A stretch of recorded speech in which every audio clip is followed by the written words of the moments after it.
Shortly after meeting in Paris with European and Ukrainian officials, Secretary of State Marco Rubio warned if Ukraine and Russia don't agree to end the war in the coming days, the United States needs to move on. We came here yesterday to sort of begin to talk about more specific outlines of what it might take to end the war, to try to figure out very soon, and I'm talking about a matter of days, not a matter of weeks, whether or not this is the war that can be ended. If it can, we're prepared to do whatever we can to facilitate that and make sure that it happens, that it ends in a durable and just way. If it's not possible, if we're so far apart that this is not going to happen, then I think the president's probably at a point where he's going to say, well, we're done. CNN International diplomatic editor Nick Robertson joins me now. Nick, thank you so much for being here. Have you heard any clarity as to what Rubio means by moving on? And or is it your sense that, obviously you could hear the frustration in his voice, that this is a negotiating tactic? It certainly does put pressure on all sides, and it's not clear which way he's aiming that pressure. Is it more on Putin, who's been holding out for over a month on an unconditional ceasefire that Ukraine signed up to more than a month ago? There's that.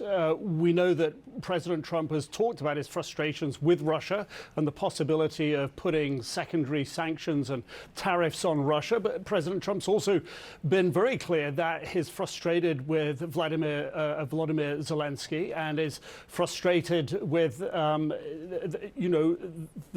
minerals deal. Has been frustrated as well by Ukraine's position that it's held. And Zelensky himself appeared to be reacting last night to what Steve Witkoff has been saying, and Zelensky accusing Witkoff of channeling Vladimir Putin and taking his lines, and Zelensky saying that he was not ready to commit to giving up territory that Russia has seized. That's a red line. Is that a pressure that's been happening behind the scenes? Rubio spoke about putting a broad framework to all parties.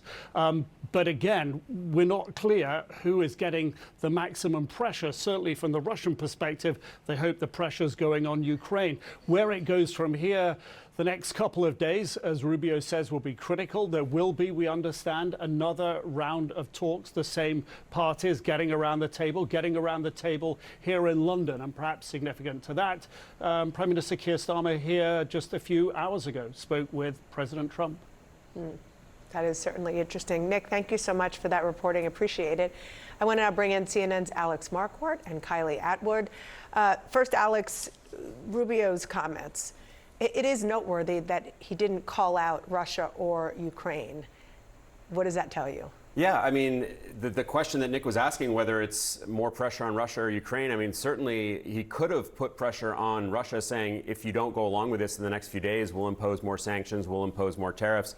That is something that Trump has said. I mean, we don't know what Rubio had said in a conversation yesterday with the Russian Foreign Minister Sergei Lavrov. Certainly, there could have been that implication that they would start to use the stick rather than the carrot of concessions that they have made until this point. And certainly, the U.S. is expecting concessions from both sides. So both sides will be feeling this pressure now.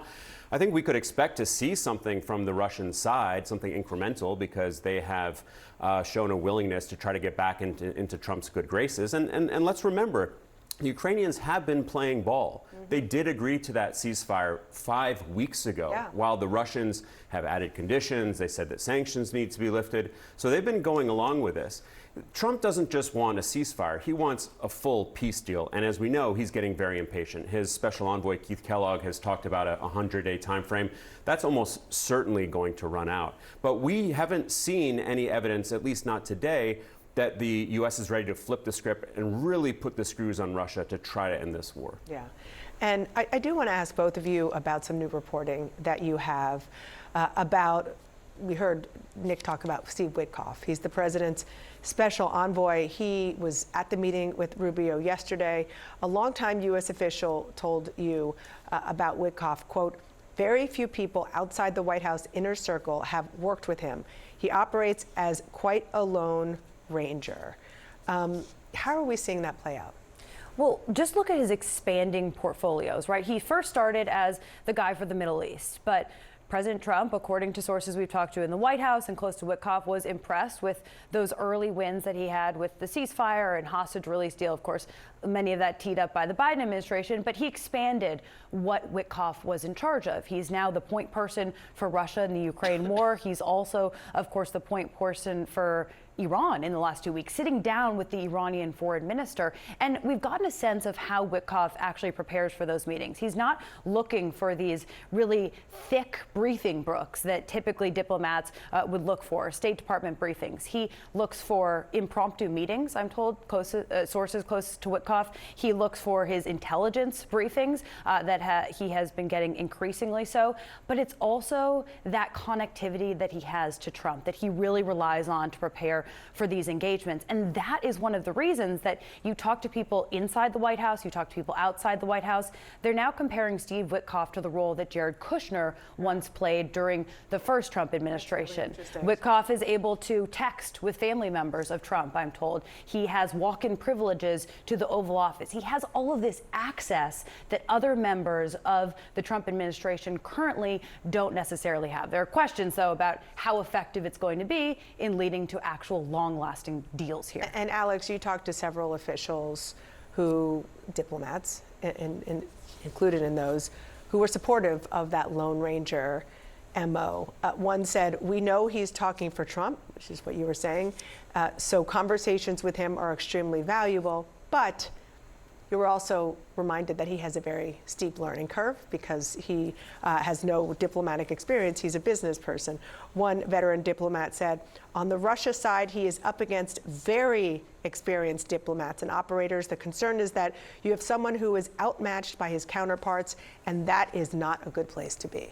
Yeah, I mean, we spoke to people who fall on both sides. I mean, I spoke with one Middle Eastern official who said that Witkoff can be very effective because he has that direct line to Trump, and he is so focused on making these deals. But there are plenty of people who we spoke with before and during this reporting who point to some naivete and a lack of experience when it comes to the technical details. When you look at these three portfolios, Ukraine, Gaza, and Iran, at the end of the day, if you're going to complete these deals, you have to really wade into the weeds and know the technicalities of this. And we have been told that he wants to get the ball rolling and eventually hand that off. But there are certainly people who fear that he is up against some very formidable officials, namely in Iran and Russia, during these very complex negotiations. And there's another concern that I've heard from a number of people, both European and American officials, is that he does tend to err on the side of Putin's talking points and echo some of those when it comes to perhaps handing over these eastern territories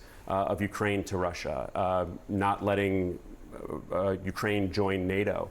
And these talking points, I was told by one U.S. official, it's not just in public, where he said that to Tucker Carlson and Sean Hannity, but he's saying that also behind the scenes in senior high-level meetings with Trump officials. And that does give a lot of people pause, certainly the people who would hope that the U.S. would continue to support Ukraine. Yeah, fascinating reporting. I encourage everyone to look at it in its entirety on CNN.com. Thanks, you both.